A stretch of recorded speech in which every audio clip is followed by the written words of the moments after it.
그러니까 파워포인트를 이용한 시정연설을 대통령이 직접 하는 건데 사실 이 파워포인트 이용한 뭐 이런 프레젠테이션이 뭐 회사에서 이렇게 좀 그 부하 직원들이 좀 하위 직원들이 많이 하는 그런 방식이잖아요. 그래서 좀 이 방식도 좀 이례적이고 참신했다. 뭐 이런 평가 나온 거예요. 하위 직원 아니 스티브 잡스가 신제품 나왔을 때 설명하는 거 안 보셨습니까? 그런 것도 있군요. 그렇죠. 네, 예, 죄송합니다. 예, 조금 위로 보시면은 크기도 합니다. 우리 보고에 아주 익숙해져 있어. 예. 주로 그런 거 많이 하셨나 봅니다. 네. 이번에 문재인 대통령의 추경 예산 시정 연설은 정치 사적으로도 의미가 있는 것이요. 문재인 대통령이 시정 연설에서 추경 예산과 관련해서 한 것은 우리 헌정사상 처음입니다. 네. 이 메시지는 뭐냐면은 우리의 정치사가 진화하는 의미가 있는 겁니다. 왜? 이 예산은 국민들의 혈세거든요. 네. 국민들의 돈을 쓰는데 기존 본 예산 외에 쓰는데 직접 대통령이 국회에 가서 더 큰 돈이든 적은 돈이든 간에 그 돈을 쓸 수 있는 정부가 필요한 것을 설명한다는 얘기는 이거는 어떻게 보면 민주주의의 정수가 될 수가 있는 거죠. 네. 그런 측면에서 문재인 대통령이 지급한 의미는 굉장히 의미가 있는 바와 또 하나는 문재인 대통령이 취임하고 난 다음에 처음으로 국회 행보였습니다. 처음으로 국회 행보. 그 국회 행보가 바로 일자리 창출과 관련돼서 추경을 하려고 하는 그 진정성을 호소하러 가는 겁니다. 네. 그런 의미가 있는 것이고 어제 형식으로 보면 세 가지 특징이 있습니다. 하나는 예산 설명을 할 때에는 수치가 많지 않습니까? 우리는 이 들을 때 수치 얘기 나오면 잘 정리가 안 됩니다. 네. 수치가 많이 나오면은. 근데 그거를 프레젠테이션을 했어요. PPT를 했습니다. 깔끔하게 정리하는 의미가 있는 것이죠. 네. 두 번째는 자세가 시정 일관 낮은 자세였습니다. 발언 중에도 업소에 가까운 정서에 호소하는 네. 이런 절박성을 호소했고 심지어 어법도 보니까 뭐 무슨 것을 뭐 직접 설명을 드리고 또는 추경 예산을 어떻게 써야 하는지를 보고를 드리겠다. 대통령이 네. 국회에 와서 국민을 대표하게 하는 게 네. 맞는 얘기도 하면 처음 듣는 얘기입니다. 그죠? 네. 보고를 한다는 얘기. 그러니까 네. 시정률가 낮은 자세를 했고 또 하나 특징은 뭐냐면은 끝까지 시정연설의 내용은 다른 문제 다 빼버리고 추경 예산에만 집중을 했습니다. 네. 지금 북핵 문제도 시급하고 인사 문제도 시급하지 않습니까? 네. 그럼 다 빼버렸습니다. 하나만 집중한 뭐 이런 측면에서는 상당히 추경 예산 찬반과는 무관하게 그 형식과 내용 면에서만큼은 상당히 인상적인 측면을 보여줬다 이렇게 평가할 수 있습니다. 특히 이제 그 인천공항인가요? 그 비정규직 직원이 대통령의 이제 정규직화 약속을 들으면서 그 눈물을 흘리는 막 화면 이런 것도 이제 함께 보면서 상당히 좀 감성적인 부분 많이 부각을 했는데 저는 이게 이제 꼭 국회의원들한테 보여주자는 게 아니고 좀 국민들에게 호소하는 그런 느낌도 좀 들었어요. 저도 동감이었습니다. 네.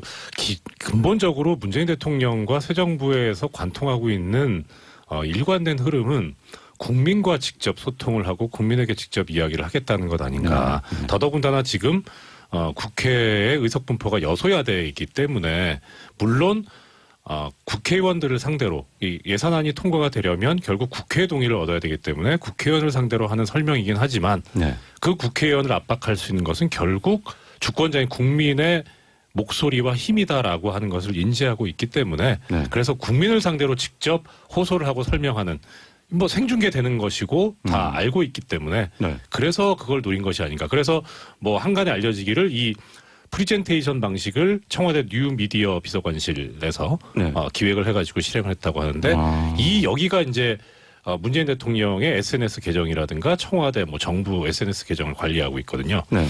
거기서 아이디어를 내 가지고 했다는 겁니다. 그러니까 국민을 직접 상대로 소통을 하겠다라고 하는 의지가 반영됐다고 보이는 네. 거죠. 자, 그래도 우리는 이제 정치평론이기 때문에 좀 냉정하게 가야 됩니다. 네. 그래서 이게 진정성도 분명히 담겨 있겠지만은 고도의 또 정치적 계산, 또 승부수도 담겨 있는 거잖아요. 네. 네. 승부수죠. 승부수고 저는 일요일 날에 있었던 개각 발표, 개각이 아니라 이제 그 내정자 후보자들 발표 네. 그리고 어제 시정연설을 기점으로 해서 문재인 대통령의 어떤 국정 운영 방식이 약간 변하는 건 아닐까? 정말 나쁜 의미로 말씀드린 건 아니고 네, 네. 이제 그런 생각이 좀 들었는데 이제 진행자께서 말씀하셨던 그런 부분인 거죠. 국민을 상대로 직접 소통하는 방식들. 그러니까 어제 그 시정연설에 관해서도 진행자가 제대로 보신 게 이게 저는 국회를 상대로 하는 건 아니라고 봐요. 네. 국민을 상대로 하는 거죠. 생각해 봅시다. 문재인 대통령의 지지도가 80%입니다. 그죠? 그런데 여소야대입니다. 야당은 지지도 세 당 다 합쳐봐야 25%가 안 됩니다. 888, 8324입니다. 네, 네. 이 정도 차이 나는 여소야대 상황에서 지지도가 80%가 육박하는 대통령 선택할 수 있는 길은 뭐죠? 그건 국민에 대한 직접적 호소입니다. 네. 그게 아마 문재인 대통령 그쪽 방식으로 방향을 튼 것 같아요. 그러니까 지금 문재인 대통령 주변에 있는 참모들을 제가 보면 굉장히 준비를 많이 했다. 아, 권력 운용의 방식에 대해서 완벽하게 준비를 했다. 네. 이건 단순히 본인들의 성공뿐만 아니라 단순히 노무현 정부의 실패뿐만 아니라 그 전에 있었던 DJ, YS, 박근혜, 이명박까지 87년 이후에 모든 정부의 실패 사례를 저는 연구를 한 것 같아요. 그래서 우리는 실패하지 않기 위해서 어떻게 해야 된다라는 것들의 시나리오가 완벽하게 짜여져 있는 거죠. 상황에 따라 플랜 A, 플랜 B. 몇 가지만 말씀드리면요. 조금 시간이 걸릴 수도 있는데 역대로 모든 정부들이 처음에 잘 나가다가 개혁이 실패하고 좌초하는 가장 큰 이유가 뭐냐면 집권 세력의 분열부터 시작합니다. YS는 90% 넘다가 JP가 빠져나가면서 95년 지방선거 실패하고 꼬꾸라졌죠. 네. DJP 연합 붕괴되면서 꼬꾸라졌습니다. 노무현 전 대통령, 노무현 참여정부 역시 임기 초반에 열린우리당 사태로 호남 떨어져 나면서 붕괴됐죠. 네. 저기 누구죠? 이명박 정부는 처음부터 친박이랑 사이에 안 좋았으니까 됐고 박근혜 정부도 비박과의 관계 이겁니다. 문재인 대통령은 그걸 알고 있는 것 같아요. 네. 절대 일단 내 호남 그다음에 비문이라는 내 집권 세력을 완벽하게 잡아놓고 나서 외연으로 나간다는 겁니다. 그래서 처음에 인사들이 대부분 호남 중시예요. 네. 그리고 비문 의원들 많이 들어왔습니다. 비문계들. 그리고 집권 세력을 어느 정도 강화를 해놨죠. 네. 그런데 지지도는 80%입니다. 아. 야당을 합쳐면 24%예요. 네. 그럼 이제 할 수 있는 건 뭐죠? 이제 내 개혁 조치를 강화하기 위해서 국민을 직접 보고 가겠다는 겁니다. 그러니까 일요일 날 그 인사 발표가 된 거죠. 네. 예를 들어서 뭐 김상곤 후보라든지 뭐 이런 뭐 예를 들어서 여러 가지 안경환 장관 같은 경우에 여러 가지 흠결 얘기들이 좀 나오고 있는데 네. 예를 들어서 그날 뭐 보수 언론이나 자유한국당에서 코드 인사 비판합니다. 그런데 그 제가 뭐 코드 인사가 맞다 틀리다는 얘기가 아니라 청와대는 받아들이지 못하겠지만 야당 쪽에서 그런 반응이 나올 거 몰랐을까요? 알았을 겁니다. 네. 그런데도 강행합니다. 그리고 월요일 날 시정연설합니다. 그건 내가 국민을 보고 내 개혁 조치를 밀어붙였을 때 저항할 수 있는 야당의 세력이 워낙 미미하기 때문에 네. 내가 이대로 가도 통과가 될 거다. 관철이 될 거다라는 시각이 있는 것 같아요. 야. 그래서 저는 일요일 날 인사 발표 그다음에 어제 시정연설을 기점으로 문재인 대통령의 권력 운영의 방식이 약간 변하는 건 아니겠나. 이제 네. 집권층을 강화했으니 본인이 하고 싶었던 검찰개혁, 군개혁, 교육개혁 이거를 국민을 보고 강행하겠다는 저는 강한 의사 표시 드라이브. 같아요.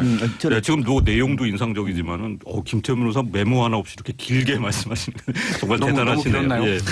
김태현 변호사 원래 메모 안 합니다. 아, 그러시군요. 자, 잠깐 청취자 반응 한번 소개해 드릴게요. 지금 이제 국민을 보고 연설했다는 말에 대해서 이제 청취자분들이 많은 반응을 보내시는데 박성동 님은 국회의원들은 국민을 대변하는 거고 그러니까 이제 국민을 상대로 하는 것이 당연한 것이죠.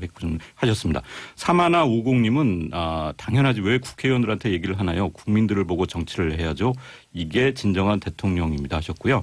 8989님은 국회는 정부가 하루빨리 안정화하는 데 도움을 주어야 한다고 봅니다.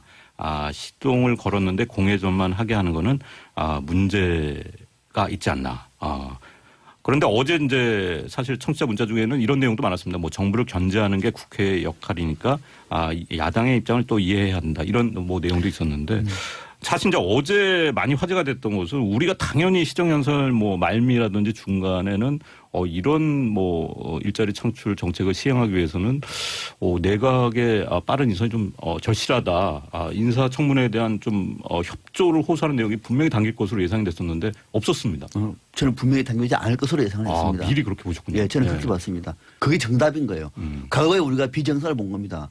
뭐 이런저런 명분으로 국민 앞에 한마디 하고 난 다음에 백화점식으로 쭉 얘기 다 하고 난 다음에 무슨 이것은 새해 연설이나 3.1절 연설이나 8.15 연설이나 똑같은 내용들이 반복되고 있는 것을 봤기 때문에 그거는 집중도가 떨어지고 네. 특히 문재인 대통령이 그렇게 절박한 예산 문제라고 얘기하면 그 문제에 집중하는 것이 맞는 얘기죠. 네. 그래서 저는 이 문제도 비정상이 정상화됐다고 보면 이렇게 가는 겁니다.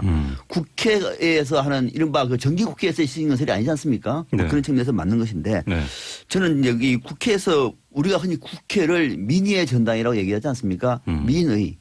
국민의 뜻을 대변하는 정당이기 때문에 그 자리에서 대통령이 말한 것은 당연히 국민을 위해서 국민 앞에 하는 얘기죠. 그거를. 네, 네. 그런 이제 논쟁의 대상이 아닌데 다만 이제 대통령의 예산 문제라든지 인사 문제는요. 국민에게 직접 호소할 문제가 아니에요. 네. 예. 이거는 야당의 동의를 구하는 것도 필요한 겁니다. 아주 디테일한 전략이 필요한 거예요. 네. 그러니까 대통령이 검찰 개혁을 한다 할 때에는 제도적인 개혁과 제도 개혁을 할 수 있는 동력을 찾는 거는 차원이 다른 문제거든요. 그러니까 네. 대통령이 국정을 성공적으로 성과를 만들어내기 위해서는 전략적으로 자 이번 같은 경우도 인사 문제 같은 경우는 야당의 도움 없이 될 수 있습니까? 또 예산 문제도 야당의 도움 없이 될 수 있나요? 네. 이거 안 되는 겁니다. 네. 그러니까 그런 측면에서 어제는 국민에게 호소를 했지만 동시에 그 국민과 함께 야당한테도 절박하게 이제 구체적인 수치를 통해서 지금 대한민국을 위기의 재정의 위기 상태라고 얘기를 한 대목은 그런 대통령이 여야 의원들에게도 진정성을 보이기 위해서 상당히 노력을 했다는 측면도 함께 읽어야 되는 겁니다. 네. 근데 이 사실 야당 특히 이제 자유한국당의 반응은 굉장히 뭐 일관되게 냉담했습니다. 특히 이제 연설하는 그 과정에서도 의원들이 각자 이제 앞에 일종의 뭐 피켓팅이라고 할까요? 인사청문회에서 인선에 대해서 좀 비판하는 내용을 담은 그런 문구를 그런 담은 모습도 보였는데 지금 이제 상황을 보면은 어제 시정연설 후에 대통령이 일부러 막 이제 야당 좌석을 찾아가서 이렇게 악수를 청하는 모습도 보였지만은 사실 이제 좀 기사화가 많이 된 거는 시정연설 전이었어요. 그 야당 대표들을 일부러 좀 만나려고 그랬는데 정우택 한국당 원내대표는 일단 불참했잖아요. 그러니까 왜 그렇게 하는지 저는 이해를 잘 못하겠어요. 일단 명분은 예. 이제 그 예산안 심사 합의를 이제 기습적으로 했다 이런 명분이었던 것 같아요. 그래도 대표 정도 되면 네. 그 나오게 되는 반향이라든가 시사하는 점이 상당히 크기 때문에 그걸 차라리 들어가서 이야기를 하던가 할 문제고 더더군다나 그 시정연설 과정에서 보였던 이 자유한국당 쪽 의원들의 행태 뭐 피켓팅은 할 수 있어요. 네. 졸아요.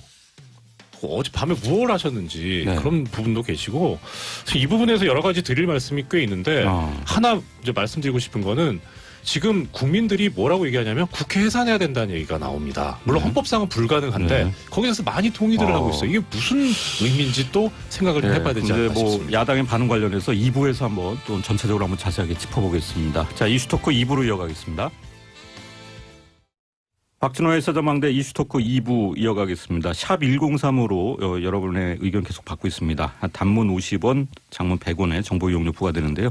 8281님은 정부의 올바른 방침을 위해서 비판하는 야당이 있어야 한다고 생각하지만 그에 비해서 국민의 권력은 한없이 약하다. 뭐 이런 아쉬움을 또 전해주셨습니다. 3150님은요. 대통령 연설하는데 꾸벅꾸벅 조는 것도 견제인가요? 하는 또 비판성 의견을 보내셨고요. 프랑스 총선 결과가 또 화제가 되고 있는데 8491님은 이제 정치인의 목적이 국민인가 당파인가의 차이라고 봅니다. 만약 지금 총선을 하면 어떻게 될까요? 프랑스를 보십시오 하는 또 의견을 보내주셨습니다. 자, 이슈토크 박상병 인하대 정책대학원 주변 교수님 또 이정열 동안 사무장님 또 김태현 변호사가 함께 하고 있습니다. 자, 일단 짚어봐야 될 것은 어제 자유한국당의 스탠스였던 것 같아요. 네. 일단 예산안에 대한 심사 합의가 기습적으로 이루어졌다. 그래서 일단 시정연설 전에 대통령과의 면담 자리에 정우택 원내대표 나오지 않았고 또 시정연설 중에도 뭐 아주 일관되게 냉담한 반응 또 항의에 이제 뭐 피켓팅까지 벌였는데 자, 그런데 지금 상황은 일단 그 일자리에 대한 국민적 뭐 요망이 되게 절실한 상황이고 청와대 어제 대통령도 프레젠테이션 자체가 사실 이제 국민 정서에 호소하면서 국회를 오히려 압박하는 그렇죠. 그런 모양새였는데요. 이게 자유한국당 되게 좀 고심도 깊을 것 같아요. 난감하죠. 그러니까 아마 자유한국당 지도부는 어제 대통령이 문재인 대통령이 국회 서서 추경 시정 연설 한다는 소식을 들렸을 때 어떡하지? 이제 우린이나 생각했을 거예요. 네. 그러니까 앞에는 백만대군, 뒤에는 절벽입니다. 앞으로 가면 백만대군한테 죽고 뒤로 가면 절벽이 떨어지는 거예요. 그거 왜 그러냐? 아까도 제가 말씀드렸듯이 문재인 대통령이 국민을 보고 야 너무 일자리가 너무 힘드니까 일자리를 만들기 위해서 추경을 만들어 해주세요. 네. 이거 내가 대선 때부터 첫 번째 공약이잖아요. 이것만 해주세요라고 절절하게 부탁을 합니다. 네. 그럼 국민 여론은 가뜩이나 지지도 높은 대통령 쪽으로 움직일 수밖에 없는 거죠. 근데 여기서 자유한국당이 계속 반대하자니 이 국민 여론이 신경 쓰이고 그리고 여기서 또 찬성하자니 이제까지 해오던 투쟁이 없어지고 이러지도 못하고 저러지도 못하는 그 결과에 지금 몰리게 된 거죠. 네. 그러니까 자유한국당으로서 굉장히 고심 깊을 건데 그런데 어제 이제 그런 모습들이에요. 대통령이 시정연설하기 전에 간담회 와서 국회 여야 대표들 만나서 얘기 좀 합시다. 그런데 제1야당 대표를 안 갔습니다. 네. 연설 끝나고 그 대통령은 제1야당 대표를 찾아가서 악수를 건넵니다. 예, 예. 두 가지 장면이 대비가 되는 거예요. 연설 시작 전과 후. 네. 누가 더 좋은 평가를 받을까요? 그러니까 대통령 연설 내용 이런 거 상관없이 이미 거기서 승부를 난 것이다라는 거죠. 네, 네. 그러니까 자유한국당이 지금 왜 저렇게 투쟁하라는지 제가 이해를 못하는 것은 아니라 네. 지금 자유한국당의 문제는 솔직히 말해서 메시지의 문제가 있는 게 아니라 메신저의 문제가 있어요. 예를 들어서 추경 제1야당을 반대할 수 있습니다. 왜냐하면 일자리를 공공 일자리가 아니라 민간을 통해서 일자리를 만들어야 된다. 네. 왜 공무원 수를 늘리느냐는 비판은 충분히 보수 진영이 할 수 있는 비판이에요. 그리고 인사청문회 관경허버 하자 있잖아. 능력 없잖아. 할 수 있습니다. 그 야당으로서. 네. 어쨌든 5대 기준은 대통령 본인이 만든 거니까요. 네. 그러니까 자유한국당은 지금 메시지 자체의 문제가 아니라 그것을 정달하는 방식 그리고 더 나아가면 메신저라는 자유한국당 자체의 문제가 있는 것이거든요. 네, 네. 지금 자유한국당 하는 얘기는 아무도 안 듣습니다. 한다는 말은 너나 잘하세요 이거거든요. 그러니까 자유한국당 이 딜레마를 깨지 않으면 내년 지방선거, 그다음 총선, 그다음 대선 제가 봤을 때 힘들걸요. 네.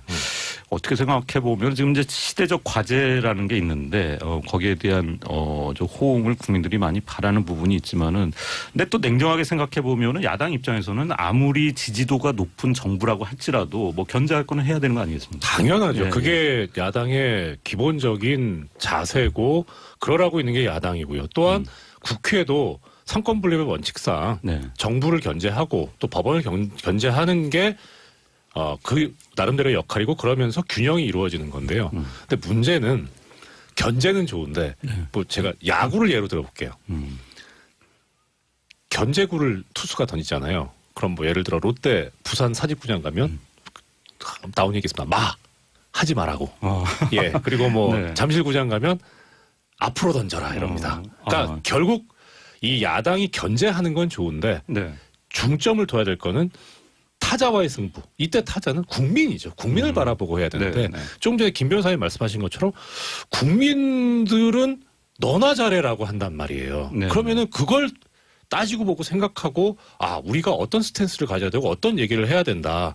이거를 생각을 해야 되는데 그게 아니고 그냥 어떻게 보면 반대를 위한 반대를 하는 것처럼 보이니까 네네. 그 메신저에 문제가 있다는 거죠. 네, 예. 네. 그래서 그 전달 방법이 잘못돼 있고.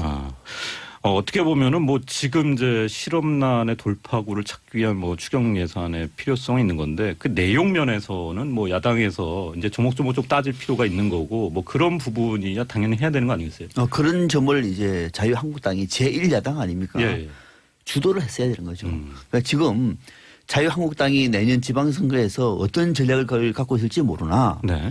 대구, 경북 60대 이상의 어르신들의 이 표만 생각해버리면은 네. 내년 지방선거 이후에 이 정당은 몰락하는 겁니다. 지금 정우택 원내대표의 방향이 잘못 잡고 있는 거예요. 네. 자, 보수는 뭡니까? 보수는 기본적으로 친시장적입니다. 어제 같은 경우에는 좋은 찬스예요. 네. 문재인 대통령이 1호 공약이지만은 그 1호 공약과 관련해서 우리는 과연 11조 원의 추경 예산이 어디에 쓰이는 것이 일자리 창출에 더 도움이 되는지를 집중적으로 논의를 하겠다. 그렇죠. 그리고 공무원을 만드는 자리는 올해 예산, 내년 예산만이 아니라 앞으로 30년, 40년, 50년 가는 예산입니다. 네. 그렇지 않습니까? 네. 공무원들 30년 뒤에 은퇴하면은 공무원 연금 줘야 됩니다. 12,000명분이에요. 네. 네. 어마어마한 돈이 들어갈 겁니다. 다 한번 따져가지고 과연 어떤 것이 지금에 맞는 건지 한번 논의해보겠다. 우리가 주도하겠다. 박수 받을 거예요. 그런 것 없이 반대하고 난 다음에 지금 문재인 정부에 대해서는 일체 협조하지 않는 자세는 네. 이거는 제1야당의 문제가 아니고요. 정당 정치 자체를 파괴하고 있는 겁니다. 어떻게 이런 자세로 내년 지방선거를 준비하려고 하는지 이해가 안 되고 네. 아무리 7월 3일 당의 전당대회를 앞두고 있다고 하더라도 이런 전략으로 가버리면은 다소 우호적인 자유한국당의 주변의 지지층도 돌아서기 마련입니다. 왜? 네. 이 정당이 희망이 없기 네. 때문에 완전히 실패한 작품을 지금 보이고 있는 겁니다. 과연 뭐 이번 추경 예산안이 일자리 창출에 굉장히 이제 효과를 낼 것이냐는 부분에 대해서는 또 이제 전문가들의 의견이 엇갈리고 있기 때문에 사실 3부에서 저희가 이제 바른정당의 이해훈 의원을 인터뷰할 예정인데 경제 전문가시기 때문에 한번 그 부분에 대해서 좀 자세히 여쭤볼 예정입니다. 자, 이제 문제는 인사청문회 정국인데요. 어제 이제 대통령이 일부러 이제 언급은 안 한 것처럼 보이지만은 사실 이제 정부 차원에서도 좀 답답한 부분이 있고 뭐 야당 부분에서도 도저히 용납할 수 있는 부분이 있고 결국 이제 김상조 공정거래위원장 후보자 김희수 헌법재판소장의 이제 인사청문 보고서 채택은 일단 무산이 됐습니다. 결국 이제 대통령이 그래도 임명을 강행할 것이냐 안 할 것이냐 이 문제에 쏠리는 것 같은데요. 저는 강행한다고 봅니다. 왜 그렇게 보십니까? 그러니까 아까 제가 말씀드렸던 그 논리인데 네. 지금 지지도가 80%고 야당은 합쳐서 24%고 네. 이런 상황에서 대통령이 강행 안 하겠습니까? 저는 한다고 보고 대통령 입장에서는 속된 말로 뒷골 땡기는 게 뭐였냐면 추경이었어요. 네. 왜냐하면 이걸 안 들어줬을 경우에 추경에서 만약에 이게 추경이 안 풀리면 대통령은 사실은 성과를 못 내지 않습니까? 네. 그러니까 추경과 이 장관 임명이 연동이 돼 있기 때문에 대통령이 추경에 신경을 쓰였을 건데 네. 어제 기점으로 해서 아마 글쎄요 여론조사 한번 다시 해봐야 되겠지만 제가 봤을 땐 대통령 지지도 올라갔을 거예요. 그리고 추경에 대해서 통과시켜야 된다는 국민이 많아졌을 겁니다. 네. 그러면 그렇게 압박을 하게 되면 자유한국당 입장에서도 지금 코너에 몰리고 국민의당도 이렇게 되면 추경에 대해서 협조 안 할 수 없는 분위기가 돼버리거든요. 네. 그럼 추경이 통과되면 추경만 풀리면 다른 인사는 전부 다 저는 풀린다고 아마 청와대는 보고 있을 겁니다. 그렇기 때문에 어제 11일 월요일 날 그 시정연설을 잡아놓고 그 전에 일요일 날 야당 입장에서 보면 코드 인사라고 비판할 여지가 있는 인사들을 저는 강행했다고 보고 네. 그 흐름들을 봤을 땐 강경화 후보자에 대해서도 저는 임명을 강행할 가능성이 저는 지금 확률상 95% 네. 넘는다고 봐요. 자, 박상명 교수님 어떻게 해서? 저는 그 대목은 좀 다른 생각을 하고 싶어요. 강경화 후보자를 낙마시키려고 하는 포석이 실제 있겠다. 이거는 이제 문재인 대통령이 어제 달리는 것이죠. 네. 방금 해서도 재밌게 해주셨는데, 자, 첫 번째 이유는 어제 문재인 대통령이 국회에 와서 했던 연설은 그것이 진정성이 있다라고 얘기하면 그 진정성을 호소할 수 있는 방법은 뭐냐면은 네. 협치를 보여주고 있는 겁니다. 그죠? 협치. 네. 협치를 보여주고 있는 게 뭐죠? 이 지금 추경 예산과 관련해서는 야당이 도와달라. 그러면 또 야당이 한 목소리를 반대하고 있는 후보가 한 명 있습니다. 이 후보들 밀어붙인다고 얘기하면은 문재인 대통령 스스로 협치를 깨버리고 있는 것이고 네. 국회에 가서 했던 그 진정성 자체가 훼손돼 버리는 거예요. 네. 지금 임기 초기입니다. 네. 갈 길이 구말립니다. 벌써 그런 카드를 택한다고요?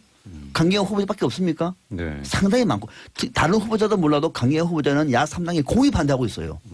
그리고 국민 여론도 제일 낮습니다. 네. 그리고 또 제가 봐도 문제가 많아요. 그럼 이런 경우에는 어쩌면 오늘 정도 강경화 후보자를 내려놓고 네. 국회의 의견을 받아줘서 이거는 저는 협치하겠다 선을 한 이상 박 교수님께서는 임명 강행을 안 할 것이다라는 내려놓을 예상을 것이다. 하시는- 예. 그렇게 그런 이유 또 하나가 더 중요한 건 뭐냐면 네. 이를 통해 가지고 오히려 나머지 인사청문회에서 다소 흠결이 있는 후보자들은 끌어안는 거예요. 네. 강경화 후보자가 낙마됐으니 이보다는 더한 경우는 몰라도 그렇지 않은 경우에는 야당에서도 자 이제는 강경화 후보자가 낙마됐으니 다른 후보자는 힘을 실어줘서 빨리 문재인 정부의 초기 정부를 조각할 수 있도록 힘을 실어주자라고 하는 여론이 더 많을 것이고 이것은 네. 그대로 되면은 문재인 정부는 초기에 국정개혁 드랍에 엄청난 동력을 얻는 겁니다. 국민들 진짜 더 올라갈 거예요. 네. 그 판단을 포기한다고요? 문재인 대통령 어제 국회 시정연설을 자세히 봐보세요. 네. 굉장히 치밀하게 전략적으로 준비된 사람이에요. 그럼에도 불구하고 강경하게 밀어붙인다. 저는 그렇게 하지 않으리라고 봅니다. 네. 저는 참 존경하는 박 교수님 견해 반대하려니까 좀 그런데요. 반대하셔야 되고 일단 문재인 대통령이 후보 시절부터 가장 많은 비판을 받았던 것이 우유부단하다였거든요. 그렇기 때문에 이 우유부단함을 그 이미지를 깨는 뭐 굳이 깨려고 할 필요까지는 없지만 그런 측면에서 보면은 지금 뭐 어떻게 보면 강행이라고 표현하시는데 뭐 결과적으로는 강행이 되겠죠. 그런데 우유부단함을 깨는 그런 차원에서는 당연히 이제 가는 것이고 그리고 결국 여기서도 답은 국민이 내려줄 것이다. 기본적인 기조거든요. 네. 그래서 지금 현재 뭐 예를 들어서 지난 11일 날 지금 한국사회여론연구소의 자체 정기 여론조사를 보면 강경화 외교부 장관 후보자 인선이 적합하다는 여론이 48.1%고 부적합 의견이 35% 정도 나오거든요. 네. 뭐 김희수 후보자 같은 경우에는 이제 과반수가 넘고요. 과반이 넘고. 그래서 아마 결론적으로는 강행이 되겠지만 그 네. 과정에서는 계속 이제 명분을 쌓기 위해서 일종의 그래서 국회에 다시 한번 인사청문 결과 보고서 채택을 다시 한번 요청을 하고 또 국민들에 대해서 이야기를 하고 또 견해를 보고 여론조사 결과를 보고 하는 상당히 장기적인 그런 관점에서 가지 않겠는가. 네. 하지만 결론은 결국은 되게 될 거다. 오늘은 2대1로 제가 쳤습니다. 네. 뭐 참고로 말씀드리면은 이제 인사청문 보고서 채택 이제 시한이 지나게 되면은 네. 특히 이제 공정거래위원장 후보나 외교장관 후보자 같은 경우에는 이제 대통령이 임명할 수 있기 때문에 뭐 이런 예측이 좀 엇갈리게 나오는 부분이고요. 자, 김희수 헌법재판소장 같은 경우에는 지금 이제 인사청문 보고서 채택이 무산되더라도 일단 국회 표결을 해야 되는 그런 상황이잖아요. 그렇죠. 이제 국회 표결인데 네. 일단은 김희수 후보자 같은 경우에는 자유한국당은 전부 반대할 것 같고요. 지금 흐름이. 네. 뭐 바른정당은 아직까지 뭐 그거에 대해서 완전 반대다 아니다 정해진 것 같지는 않은데 문제는 이제 국민의당이거든요. 네. 그러니까 국민의당 같은 경우 애초에는 찬성하려고 했던 것 같아요. 왜냐하면 그 5.18 문제가 있었지만 제가 한번 방송 나서 감성의 문제라고 말씀드렸지 않습니까? 근데 네. 5.18 당시 그 피해자로 볼 수 있는 그 운전하시던 분이 나와서 화해의 장면을 만들었기 때문에 거기서 네. 별 해프닝이 없었기 때문에 국민의당 입장에서 보면 무리 없이 이제 찬성 투표를 할 수 있는 상황은 만들어졌거든요. 네. 근데 문제는 이것도 강경화 후보자하고 좀 연동이 된 측면들이 하나 있고 국민의당 입장에서도 강경화 후보자를 받아주지 못하면 우리 찬성 못하겠다는 의미가 아니겠습니까? 네. 그리고 또 하나는 글쎄 이거는 좀 저는 추미애 민주당 대표가 사실은 국민의당 쪽에 불을 질렀다고 봐요. 그러니까 왜냐하면 지난주에 박주선 비대위원장이 준여당 얘기하지 않았습니까? 네. 그러니까 그 준여당의 우위는 우리 민주당 이중대를 하겠다는 게 아니라 정말 대한야당으로서 찬성할 것 찬성하고 견제할 것 견제하겠다는 제 정치학 교과서에 나오는 올바른 야당의 길을 가겠다 이건데 네. 그걸 추미애 대표가 딱 받아가지고 아이고 감사합니다. 준여당 선언 감사합니다. 이렇게 해버렸거든요. 네. 그러면 국민의당 입장에서 이걸 듣고 여당 다 따라가면 정말 민주당 이중대 소리 듣게 생겼는데. 자존심을 좀 건드리는. 그렇죠. 양상이네요. 그러니까 이 정치라는 거는 명분을 만들어줘서 상대로 하여금 움직일 수 있는 명분을 만들어 길을 터줘야 되는데 추미애 대표가 무슨 의도에서 그렇게 했는지 모르겠으나 그건 길을 터준 게 아니라 사방 길을 다 막아버리는 행위거든요. 네. 그러니까 국민의당은 내부적으로 좀 부글부글 끓을 수밖에 없는 거죠. 그래서 김희수 후보자 청문회도 좀 봐야 될 것 같은데 그런데 결국은 저는 그래도 결론적으로 통과될 것 같다. 그래도 국민의당이 이걸 가지고 반대표 던지기는 굉장히 부담이 있을 것이다라고 봅니다. 시간이 좀 걸리겠지만요. 저도 김희수 소장 후보자는 저 통과되리라고 봅니다. 네. 왜냐하면 지금 뭐 헌법재판소 재판관 중에서 가장 괜찮은 인물 중에 한 명이에요. 이걸 국민의당에서 대의명분으로 무슨 뭐 이렇게 강경화 후보자와 연계 이거 두 번째 문제고 네. 그 자체를 놓고 나다음에 굳이 반대하는 것 자체는 엄청난 부담인 거죠. 그래서 저는 결국은 찬성하리라고 봅니다. 뭐 사실 근데 큰 부담은 없어요. 그러니까 결과적으로 반대가 돼서 표결에서 부결이 나도 네. 어차피 지금 김희수 후보자는 헌법재판소장 권한대행이잖아요. 무슨 문제가 있습니까? 예. 새로운 논거를 드시는데요.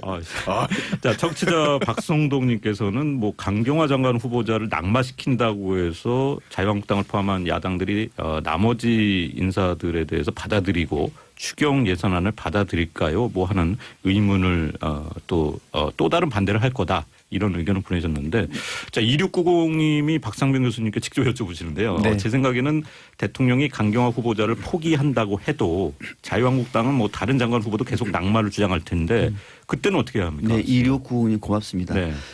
자유한국당은 웬만하면 반대할 겁니다. 그러니까 문재인 대통령은 협치를 할 때 그 네. 협치의 대상을 잘 봐야 되는 거죠. 자유한국당은 이미 협치를 깨고 있습니다. 네. 그 나머지 정당은요. 바른정당과 국민의당은 끌어안을 수 있는 협치의 중요한 파트너입니다. 네. 그들의 목소리에 더 귀를 기울일 경우에는 오히려 국민들은 협치에 응하지 않는 자유한국당을 더 비판하고 오히려 문재인 정부를 더 지지할 거예요. 네. 그런 명분을 문재인 대통령이 만들기 위해서라도 자유한국당보다는 바른정당과 국민의당과 먼저 협치하는 그런 모습을 보일 것이고 네. 강경화 후보자는 그런 면에서 국민의당이 상당히 강하게 반대하기 때문에 내려놓는 것이 정답이다. 이런 말씀을 네. 드리는 겁니다. 좀 도움이 됐으면 좋겠습니다. 바른정당과 이제 국민의당 입장도 좀 짚어봐야 될 것 같은데 일단 국민의당 같은 경우에 강경화 후보자에 대해서는 뭐 일관되게 반대 입장을 보이는 것 같고 지금 나머지 후보자들에 대해서는 당내에서 약간 좀 목소리가 좀 엇갈리는 부분도 있고요.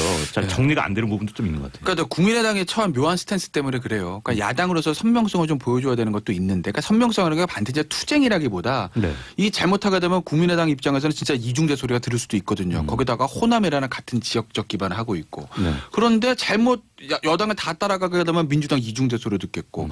그리고 사실 이거를 또 뭐 무조건 또 반대하자고 하면 지지 기반이 호남에 흔들리고. 네. 호남에서의 지금 문재인 대통령의 지지도는 제가 알기로 90% 넘어가는 것으로 알고 있어요. 그래요? 그러면 길거리 지나다니시는 분들 아무나 붙잡고 딱 얘기해도 다 난 좋습니다 나온다는 거 아니겠습니까? 네. 그러니 국민의당 입장에서 굉장히 이제 애매모호한 처지가 돼 있을 수밖에 없죠. 더군다나 지금 국민의당은 스탠스를 잘못 잡지 못하면 내년 지방선거를 앞두고 또는 지방선거 이후에 당이 민주당에 흡수될 가능성도 없는 건 아닙니다. 네. 정계 개편을 통해서 그게 인위적이든 자연적이든. 그렇기 때문에 국민의당 입장에서는 지금 좀 애매모호한 상황이 있는데, 그러니까 아까 박상명 박사님 말씀하신 그런 부분들, 문재인 대통령이 강경화 후보자를 처리를 시켜주면 그게 이제 국민의당으로서 숨통을 틔워주고 출구를 만들어주는 걸 수도 있어요. 그게 사실 좋은 건 맞습니다. 저도 그렇게 생각을 해요. 네. 그리고 저도 개인적으로 강경화 후보는 반대입니다. 네. 하지만 지금의 돌아가는 전국 상황을 봤을 때는 문재인 대통령은 강하게 할 것이라고 보는 것이고 국민의당은 어쩔 수 없이 지금 민주당 쪽에 좀 끌려가는 스탠스를 취할 수밖에 없을 것이다. 네. 저는 그렇게 봐요. 네. 그런데 궁금한 것이 김희수 이제 헌법재판소장 후보자가 이제 표결에 붙일 경우에 만약에 정세균 국회의장 이제 직권 상정을 통해서 표결을 할 경우에 부의를 할 수가 있습니다. 자유한국당이 반대해도 통과가 되게 돼 있습니다. 그렇죠. 제적의원 가반수 출석에 추석의원 가반수 찬성으로 통과가 되는 겁니다. 네, 알겠습니다. 자, 이제 뭐 다음 주제로 넘어가 보겠습니다. 사실 이제 이미 인선이 된 그 장관 후보자들의 행보에도 관심이 쏠리고 있는데 특히 이제 주목된 부분이 안경환 법무장관 후보자예요. 어제 검찰에서 이게 돈봉투 만찬 사건 관련 이제 보고도 받았고 특히 임명 소감부터 법무부의 탈검찰화를 강조를 했는데 역시 뭐 그동안 계속 이제 이슈가 돼왔던 검찰이 독식하는 구조를 깨서 이제 검찰 개혁의 동력으로 삼겠다 이런 취지 같은데요. 어떻게 판단하십니까? 아주 지극히 타당한 문제고요. 이걸 그 참여정부에서도 시도했었던 네. 법무부의 문민화의 문제입니다. 그러니까 검찰이 사실 검찰청이 법무부의 외청인데 네. 조직법상으로 보면은 네. 그런데 오히려 외부적으로 독립시켜 놓은 기관이 법무부 안으로 들어와서 주요 보직을 다 차지하고 있거든요. 예. 그러니까 사실 직제상으로 보면 법무부가 검찰을 지휘까지는 아니더라도 그 검찰총장에 대해서만 뭐 법무부 장관이 할 수 있으니까 네. 그래 견제하고 감독하는 기관인데 역으로 검찰이 법무부를 장악하고 있는 그런 기형적인 형태가 돼 있는 거죠. 네. 그래서 이 부분에 대해서 빨리 깨야 된다라는 그런 논의들이 있었고 그것이 바로 검찰 개혁의 단초이고 시초다라는 얘기였었거든요. 네. 그렇기 때문에 이 안경환 후보자께서 들어와가지고 안경환 후보자가 들어와서 시동을 거는 것은 지극히 타당한 얘기다라는 겁니다. 그렇죠. 안경원 후보자의 어떤 검찰에 대한 계약 부분들 그리고 그 법무부의 탈검찰하는 방향 자체에 대해서 야당이 이걸 반대할 수는 없을 거예요. 왜냐하면 야당도 사실은 홍준표 후보 또 검찰 개혁 얘기를 대선 때도 했었고 뭐 국민의당 바른정당 다 마찬가지고 네. 검찰 개혁이라는 건 야당도 동의하는 부분 아니겠습니까? 물론 뭐 그거를 어떻게 하느냐는 구체적인 방법론에서는 좀 잘할 수는 있겠지만 네. 그러니까 검찰 개혁에 여러 가지 논거들이 있는데 그 중에 하나가 역시 법무부의 탈검찰 아니겠어요? 그러니까 안경환 후보자의 어떤 그런 정책 방향에 대해서 그리고 인권을 중시한다는 그 방향에 대해서 어떻게 야당에 반대할 수 있겠어요? 그러니까 안경환 후보자에 대해서 저는 청문회는 글쎄요 뭐 청문회 가면 또 어떻게 될지 모르겠지만 네. 더군다나 지금 뭐 개인적인 어떤 문제가 드러나는 것도 없고 그렇기 때문에 안경 후보자의 법무부 장관의 인사청문회 통과는 좀 무리 없을 것 같고 네. 다만 네. 그런 부분을 지적할 수 있을 것 같아요. 어떤 의미에서 뭐 문재인 대통령, 안경환 후보자, 그다음에 조국 민정수석 요 삼각 트로이카가 너무 개인적인 친밀 관계가 있다. 네. 그리고 안경환 후보자가 조국 민정수석도 검찰 출신이 아닌데 법무부 장관 후보자도 검찰을 너무나 모른다. 그러면 과연 모르는 조직에 대해서 칼을 댈 수 있겠느냐는 어떤 그런 점에 대해서는 지적은 할 수는 있겠지만 근본적으로 안경환 후보자의 법무부 장관 인사청문회 통과는 저는 무리 없을 거라고 봅니다. 네, 법무부 안에는 이금노라고 하는 또 거물급 인사가 1차관으로 있습니다. 네네. 차관을 좀 법무부 차관에. 네, 그래서 나도 검찰 속 사정은 대체적으로 잘 파악할 수 있는 인물인데 이 안경환 법무장관 후보자 같은 경우에는 비법조인 그러니까 사실을 패스하지 않는 인사가 검찰총장이 아니 본부장이 된 것은 1950년 51년 외에는 처음이에요. 네네. 그때는 한국 전쟁이 임시에 잠시 언론이 잠시됐습니다만 그거 빼면은 처음입니다. 네. 그만큼 검찰의 어떻게 보면은 그 문민화 네. 또는 그 법조계가 계획할 수 있는 모처럼의 기회를 만드는 것인데 어제 안경환 후보자 그런 말 하더라고요. 네. 법무부의 탈검찰화하고 검찰의 탈정치화라고 하는 이 화두를 얘기를 하는데 저는 적임자라고 봅니다. 네. 제대로 할 수 있는 외부 인사가 들어가서 조국 수석이라든지 또는 법무부 차관들과 팀을 만든다고 하면은 항상 해왔던 검찰 출신이 했던 검찰 개혁보다는 네. 좀 수준 다른 수준이 더 높은 그런 검찰 개혁의 청사지에 넣지 않겠느냐 이렇게 저도 기대를 합니다. 알겠습니다. 네. 기대를 해보겠습니다. 자, 시간이 1분 정도 딱 남아 있는데 사실 어제 그 언론계에서 특히 주목됐던 소식이 이제 그 YTN의 노종면 해직 기자가 YTN의 신임 사장에 공모한다. 이렇게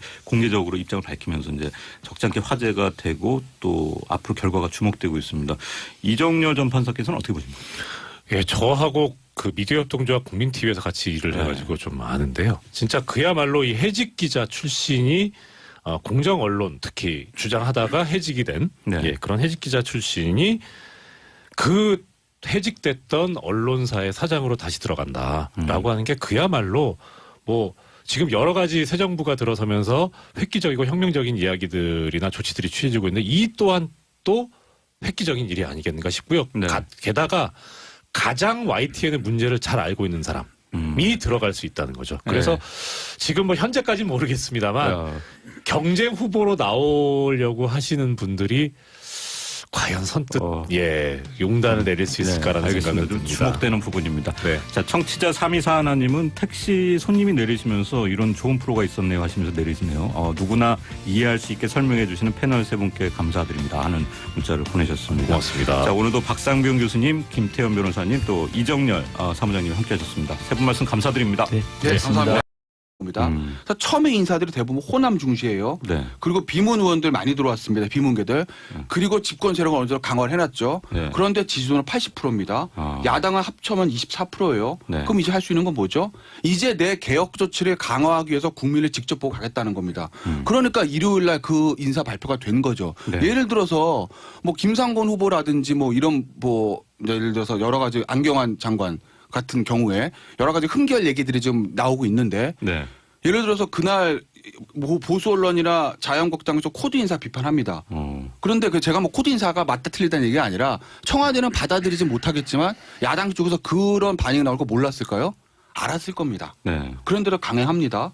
그리고 월요일 날 시정연설합니다. 그건 내가 국민을 보고 내 개혁 조치를 밀어붙였을 때 저항할 수 있는 야당의 세력이 워낙 미미하기 때문에 네. 내가 이대로 가도 통과가 될 거다. 관철이 될 거다라는 시각이 있는 것 같아요. 그래서 저는 일요일 날 인사 발표 그다음에 어제 시정연설을 기점으로 문재인 대통령 권력 운영의 방식이 약간 변하는 건 아니겠나. 이제 네. 집권층을 강화했으니 본인이 하고 싶었던 검찰개혁, 군개혁, 교육개혁 이거를 국민을 보고 강행하겠다는 저는 강한 의사표시인 드라이브. 것 같아요. 예. 네, 지금 내용도 인상적이지만은 김태현 변호사 메모 하나 없이 이렇게 길게 말씀하시는 정말 너무 대단하시네요. 길었나요? 예.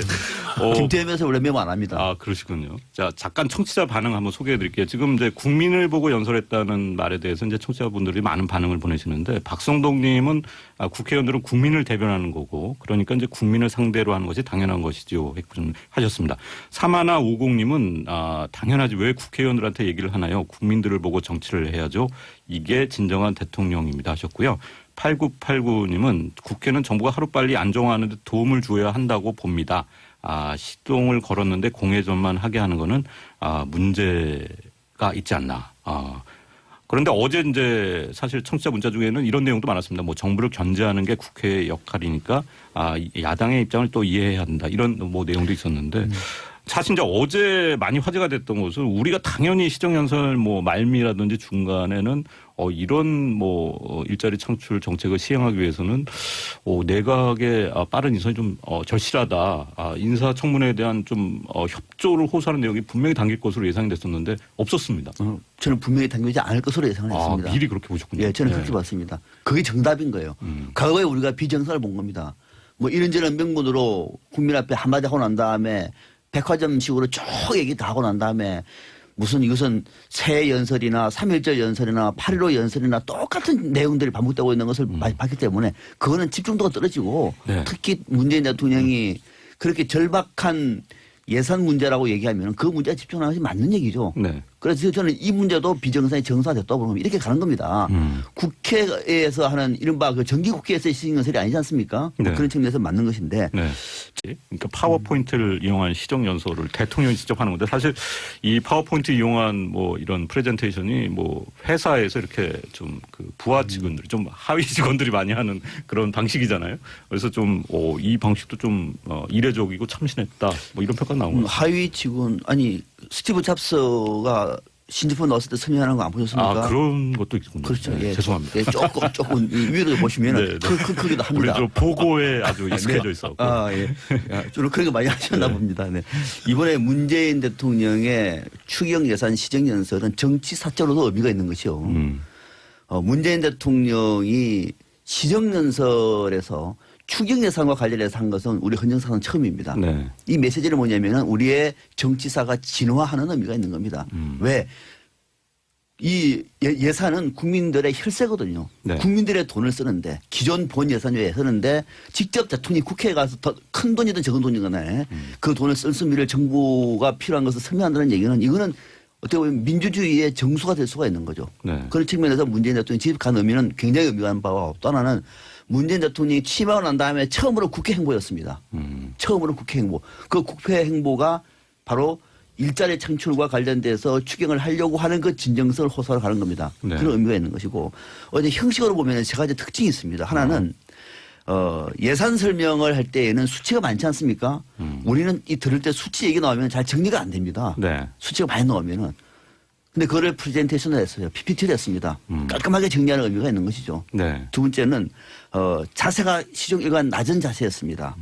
발언 중에도 업소에 가까운 정서에 호소하는 네. 이런 절박성을 호소했고 심지어 어법도 보니까 뭐 무슨 것을 뭐 직접 설명을 드리고 또는 추경 예산을 어떻게 써야 하는지를 보고를 드리겠다. 대통령이 네. 국회에 와서 국민을 대표하게 하는 게 네. 맞는 얘기도 하면 처음 듣는 얘기입니다. 그죠? 네. 보고를 한다는 얘기. 그러니까 네. 시정률가 낮은 자세를 했고 또 하나 특징은 뭐냐면은 끝까지 시정연설의 내용은 다른 문제 다 빼버리고 추경 예산에만 집중을 했습니다. 네. 지금 북핵 문제도 시급하고 인사 문제도 시급하지 않습니까? 네. 그럼 다 빼버렸습니다. 아. 하나만 집중한 뭐 이런 측면에서는 상당히 추경 예산 찬반과는 무관하게 그 형식과 내용 면에서만큼은 상당히 인상적인 측면을 보여줬다 이렇게 평가할 수 있습니다. 특히 이제 그 인천공항인가요? 그 비정규직 직원이 대통령의 이제 정규직화 약속을 들으면서 그 눈물을 흘리는 막 화면 이런 것도 이제 함께 보면서 상당히 좀 감성적인 부분 많이 부각을 했는데 저는 이게 이제 꼭 국회의원들한테 보여주자는 게 아니고 좀 국민들에게 호소하는 그런 느낌도 좀 들었어요. 저도 동감이었습니다. 네.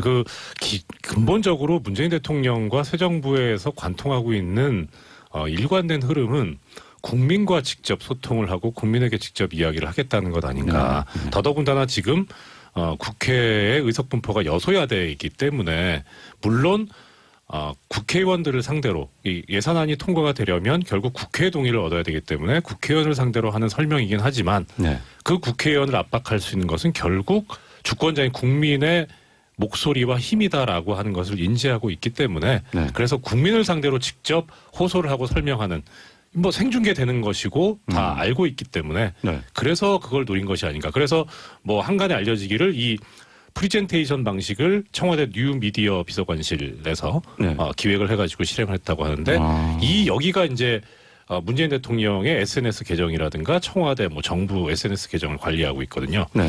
거기서 아이디어를 내 가지고 했다는 겁니다. 그러니까 국민을 직접 상대로 소통을 하겠다라고 하는 의지가 반영됐다고 보이는 네. 거죠. 자, 그래도 우리는 이제 정치 평론이기 때문에 좀 냉정하게 가야 됩니다. 네. 그래서 이게 진정성도 분명히 담겨 있겠지만은 고도의 또 정치적 계산, 또 승부수도 담겨 있는 거잖아요. 네. 네. 승부수죠. 승부수고 저는 일요일 날에 있었던 개각 발표, 이제 개각이 아니라 이제 그 내정자 후보자들 발표 네. 그리고 어제 시정연설을 기점으로 해서 문재인 대통령의 어떤 국정 운영 방식이 약간 변하는 건 아닐까? 정말 나쁜 의미로 말씀드린 건 아니고 네, 네. 이제 그런 생각이 좀 들었는데 이제 진행자께서 말씀하셨던 그런 부분인 거죠. 국민을 상대로 직접 소통하는 방식들. 그러니까 어제 그 시정연설에 관해서도 진행자가 잘 제대로 보신 게 이게 저는 국회를 상대로 하는 건 아니라고 봐요. 네. 국민을 상대로 하는 거죠. 생각해 봅시다. 문재인 대통령의 지지도가 80%입니다. 그죠? 그런데 여소야대입니다. 야당은 지지도 세 당 다 합쳐봐야 25%가 안 됩니다. 888, 8324입니다. 네, 네. 이 정도 차이 나는 여소야대 상황에서 지지도가 80%가 육박하는 대통령 선택할 수 있는 길은 뭐죠? 그건 국민에 대한 직접적 호소입니다. 네. 그게 아마 문재인 대통령 그쪽 방식으로 방향을 튼 것 같아요. 그러니까 지금 문재인 대통령 주변에 있는 참모들을 제가 보면 굉장히 준비를 많이 했다. 권력 운용의 방식에 대해서 완벽하게 준비를 했다. 네. 이건 단순히 본인들의 성공뿐만 아니라 단순히 노무현 정부의 실패뿐만 아니라 그 전에 있었던 DJ, YS, 박근혜, 이명박까지 87년 이후에 모든 정부의 실패 사례를 저는 연구를 한 것 같아요. 그래서 우리는 실패하지 않기 위해서 어떻게 해야 된다라는 것들의 시나리오가 완벽하게 짜여져 있는 거죠. 상황에 따라 플랜 A, 플랜 B. 몇 가지만 말씀드리면요. 조금 시간이 걸릴 수도 있는데 역대로 모든 정부들이 처음에 잘 나가다가 개혁이 실패하고 좌초하는 가장 큰 이유가 뭐냐면 집권 세력의 분열부터 시작합니다. YS는 90% 넘다가 JP가 빠져나가면서 95년 지방선거 실패하고 꼬꾸라졌죠. 네. DJP 연합 붕괴되면서 꼬꾸라졌습니다. 노무현 전 대통령, 노무현 참여정부 역시 임기 초반에 열린우리당 사태로 호남 떨어져 나면서 붕괴됐죠. 네. 저기 누구죠? 이명박 정부는 처음부터 친박이랑 사이에 안 좋았으니까 됐고 박근혜 정부도 비박과의 관계 이겁니다. 문재인 대통령은 그걸 알고 있는 것 같아요. 네. 절대 일단 내 호남 그다음에 비문이라는 내 집권 세력을 완벽하게 잡아놓고 나서 외연으로 나간다는 겁니다. 저는 여기 국회에서 우리가 흔히 국회를 민의의 정당이라고 얘기하지 않습니까? 민의. 국민의 뜻을 대변하는 정당이기 때문에 그 자리에서 대통령이 말한 것은 당연히 국민을 위해서 국민 앞에 하는 얘기죠. 그거를. 네, 네. 그런 이제 논쟁의 대상이 아닌데 다만 이제 대통령의 예산 문제라든지 인사 문제는요. 국민에게 직접 호소할 문제가 아니에요. 네. 예. 이거는 야당의 동의를 구하는 것도 필요한 겁니다.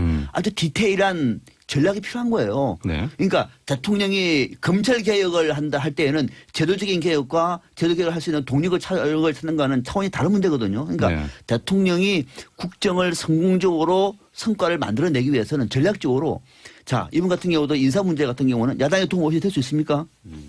또 예산 문제도 야당의 도움 없이 될 수 있나요? 네. 이거 안 되는 겁니다. 네. 그러니까 그런 측면에서 어제는 국민에게 호소를 했지만 동시에 그 국민과 함께 야당한테도 절박하게 이제 구체적인 수치를 통해서 지금 대한민국을 위기의 재정의 위기 상태라고 얘기를 한 대목은 그런 대통령이 여야 의원들에게도 진정성을 보이기 위해서 상당히 노력을 했다는 측면도 함께 읽어야 되는 겁니다. 네. 근데 이 사실 야당 특히 이제 자유한국당의 반응은 굉장히 뭐 일관되게 냉담했습니다. 특히 이제 연설하는 그 과정에서도 의원들이 각자 이제 앞에 일종의 뭐 피켓팅이라고 할까요? 인사청문회에서 인선에 대해서 좀 비판하는 내용을 담은 그런 문구를 그런 담은 모습도 보였는데 지금 이제 상황을 보면은 어제 시정연설 후에 대통령이 일부러 막 이제 야당 좌석을 찾아가서 이렇게 악수를 청하는 모습도 보였지만은 사실 이제 좀 기사화가 많이 된 거는 시정연설 전이었어요. 그 야당 대표들을 일부러 좀 만나려고 그랬는데 정우택 한국당 원내대표는 일단 불참했잖아요.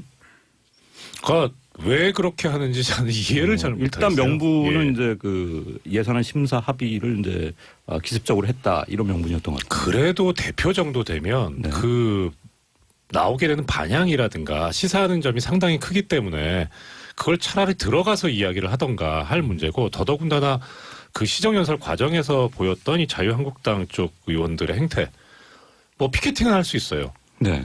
졸아요.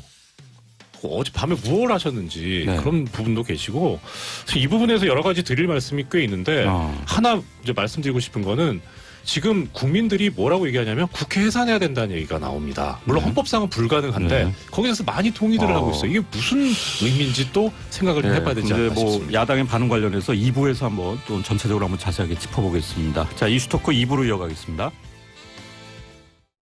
박진호의 사자망대 이슈토크 2부 이어가겠습니다. 샵 1035로 여러분의 의견 계속 받고 있습니다. 단문 50원, 장문 100원에 정보 이용료 부과되는데요. 8281님은 정부의 올바른 방침을 위해서 비판하는 야당이 있어야 한다고 생각하지만 그에 비해서 국민의 권력은 한없이 약하다. 뭐 이런 아쉬움을 또 전해주셨습니다. 3150님은요. 대통령 연설하는데 꾸벅꾸벅 조는 것도 견제인가요? 하는 또 비판성 의견을 보내셨고요. 프랑스 총선 결과가 또 화제가 되고 있는데 8491님은 이제 정치인의 목적이 국민인가 당파인가의 차이라고 봅니다. 만약 지금 총선을 하면 어떻게 될까요? 프랑스를 보십시오 하는 또 의견을 보내주셨습니다. 자, 이슈토크 박상병 인하대 정책대학원 주변 교수님, 또 이정열 동안 사무장님, 또 김태현 변호사가 함께 하고 있습니다. 자, 일단 짚어봐야 될 것은 어제 자유한국당의 스탠스였던 것 같아요. 네. 일단 예산안에 대한 심사 합의가 기습적으로 이루어졌다. 그래서 일단 시정연설 전에 대통령과의 면담 자리에 정우택 원내대표 나오지 않았고, 또 시정연설 중에도 뭐 아주 일관되게 냉담한 반응, 또 항의에 이제 뭐 피켓팅까지 벌였는데, 자, 그런데 지금 상황은 일단 그 일자리에 대한 국민적 뭐 요망이 되게 절실한 상황이고, 청와대 어제 대통령도 프레젠테이션 자체가 사실 이제 국민 정서에 호소하면서 국회를 오히려 압박하는 그렇죠. 그런 모양새였는데요. 이게 자유한국당 되게 좀 고심도 깊을 것 같아요. 난감하죠. 그러니까 아마 자유한국당 지도부는 어제 대통령이 문재인 대통령이 청와대 국회 찾아서 추경 시정 연설 한다는 소식을 들렸을 때 어떡하지? 이제 우린이나 생각했을 거예요. 네. 그러니까 앞에는 백만대군, 뒤에는 절벽입니다. 앞으로 가면 백만대군한테 죽고 뒤로 가면 절벽이 떨어지는 거예요. 그거 왜 그러냐? 아까도 제가 말씀드렸듯이 문재인 대통령이 국민을 보고 야 너무 일자리가 너무 힘드니까 일자리를 만들기 위해서 추경을 만들어 해주세요. 네. 이거 내가 대선 때부터 첫 번째 공약이잖아요. 이것만 해주세요라고 절절하게 부탁을 합니다. 네. 그럼 국민 여론은 가뜩이나 지지도 높은 대통령 쪽으로 움직일 수밖에 없는 거죠. 근데 여기서 자유한국당이 계속 반대하자니 이 국민 여론이 신경 쓰이고 그리고 여기서 또 찬성하자니 이제까지 해오던 투쟁이 없어지고 이러지도 못하고 저러지도 못하는 그 결과에 지금 몰리게 된 거죠. 네. 그러니까 자유한국당으로서 굉장히 고심 깊을 건데 그런데 어제 이제 그런 모습들이에요. 대통령이 시정연설하기 전에 간담회 와서 국회 여야 대표들 만나서 얘기 좀 합시다. 그런데 제1야당 대표는 안 갔습니다. 네. 연설 끝나고 그 대통령은 제1야당 대표를 찾아가서 악수를 건넵니다. 예. 두 가지 장면이 대비가 되는 거예요. 연설 시작 전과 후. 네. 누가 더 좋은 평가를 받을까요? 그러니까 대통령 연설 내용 이런 거 상관없이 이미 거기서 승부를 난 것이다라는 거죠. 네. 네. 그러니까 자유한국당이 지금 왜 저렇게 투쟁을 하는지 제가 이해를 못하는 것은 아니라 네. 지금 자유한국당의 문제는 솔직히 말해서 메시지의 문제가 있는 게 아니라 메신저의 문제가 있어요. 예를 들어서 추경 제1야당을 반대할 수 있습니다. 왜냐하면 일자리를 공공일자리가 아니라 민간을 통해서 일자리를 만들어야 된다. 네. 왜 공무원 수를 늘리느냐는 비판은 충분히 보수 진영할 수 있는 비판이에요. 그리고 인사청문회 관경허버 하자 있잖아. 능력 없잖아. 할 수 있습니다. 그 야당으로서. 네. 어쨌든 5대 기준은 대통령 본인이 만든 거니까요. 네. 그러니까 자유한국당은 지금 메시지 자체의 문제가 아니라